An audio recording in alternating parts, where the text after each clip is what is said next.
앞에서 우리 민족이 너무 평화로웠던 탓에 일본이 마음 놓고 지내면서 발전된 나라를 만드는데 도와준 격이 되었다고 설명했습니다. 오늘은 일본이 어떤 무기를 어떻게 마련해서 침략의 길에 올랐는지 살펴보겠습니다. 1868년 메이지 유신은 이뤄냈지만 서구 열강의 수준에 오르려면 까마득했던 일본이 어떤 무기로 침략 국가가 되었는지 궁금합니다. 정치 구조나 생활 방식은 유럽이나 미국을 본따서 비교적 쉽게 변화시킬 수 있었지만 기술력과 무기는 그렇게 쉽게 따라가기 힘들었습니다. 1870년대와 80년대 일본군이 무장했던 소총 등 무기는 서구 열강에 비해 형편없는 수준이었습니다. 일본군은 군대를 근대화시키기 위해서는 외국제 무기가 필요했습니다. 그래서 일본군은 사이가 좋았던 영국제 소총으로 무장을 시작했습니다.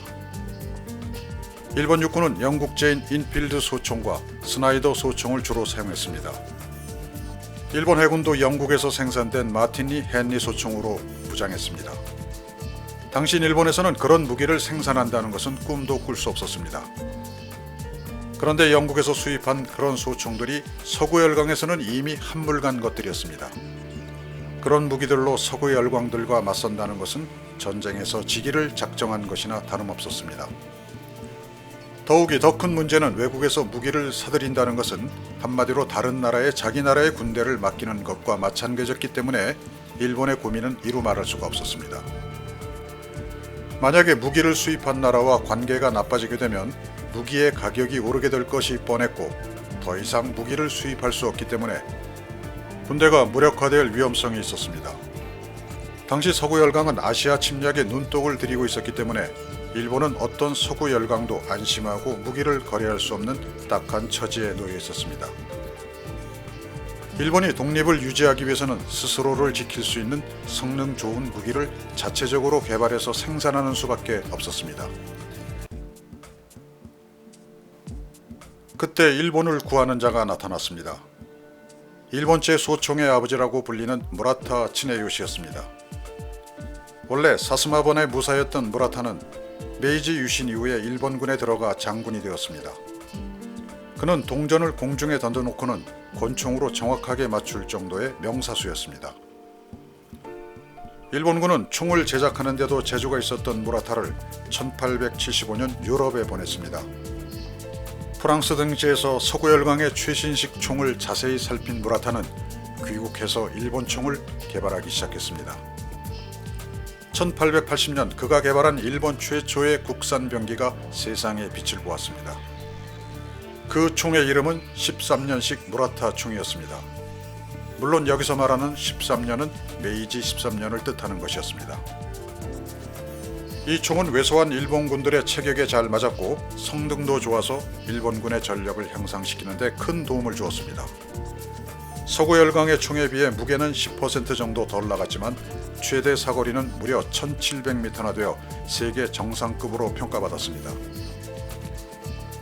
그때까지 주로 영국제 소총을 주로 사용하기는 했지만 이 나라 저 나라에서 만든 제각각의 총으로 무장했던 일본군이 일본제 총 한 가지로 무장할 수 있게 되었습니다. 게다가 5년 뒤인 1885년에는 성능이 훨씬 뛰어난 18년식 총에 이어 1889년에는 22년식 무라타식 연발총이 개발되었습니다. 일본군의 사기가 하늘을 찌를 듯했습니다. 드디어 일본제 총기가 위력을 발휘할 기회가 찾아왔습니다. 1894년 제국주의 길목에서 일본이 처음으로 청나라와 전쟁을 벌이게 되었습니다. 무라타가 개발한 총으로 무장한 일본군은 서구 열강의 구식 무기로 전쟁터에 나온 청나라군을 일방적으로 물리쳤습니다. 그리고 청일전쟁의 승리로 일본은 서구 열강의 위협에서 가까스로 벗어날 수 있었습니다. 또 무라타의 후계자 아리사카 나리아키라라는 천재 총기 개발자가 나타나 일본의 무기 개발을 한 단계 더 위로 끌어올렸습니다. 그가 개발한 30년식 보병총으로 무장한 일본군은 1904년 러일 전쟁에서 러시아마저 물리치는 성과를 거뒀습니다. 그리고 1905년 을사보호조약이 맺어져 우리 민족에게는 매우 슬픈 해였지만 일본은 세계 무기사상 최고의 걸작으로 불리는 38년식 소총을 만들어냈습니다.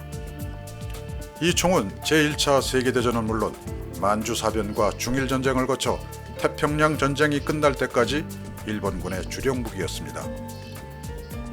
그 총을 앞세워 일본은 세계를 향해 광기를 부리면서 수많은 사람들의 목숨을 앗아갔습니다. 일본은 소총뿐만 아니라 1891년에 15cm와 9cm짜리 박격포 생산을 시작으로 본격적인 대포 생산에도 열을 올렸습니다.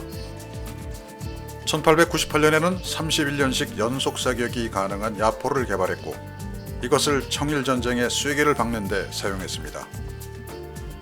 그리고 1910년에는 일본에서 처음으로 대형 전함인 사츠마를 건조시켜 외국의 도움 없이 군사대국이 될 수 있음을 증명했습니다. 그 외에도 전투기와 탱크까지 자체 생산을 할 수 있는 군사 강국 대열에 올라 일본은 더 이상 다른 나라의 눈치를 살피지 않는 맹수가 되고야 말았습니다. 일본은 좋은 것을 받아들이고 따라하는 데 뛰어난 재주를 남을 못살게 하고 자기들의 욕심만 채우는 데 이용하다가 결국 나락으로 떨어졌습니다. 그런데 지금 다시 역사의 교훈을 잊고 꿈틀거리고 있습니다. 우리는 그것을 주목해야 합니다.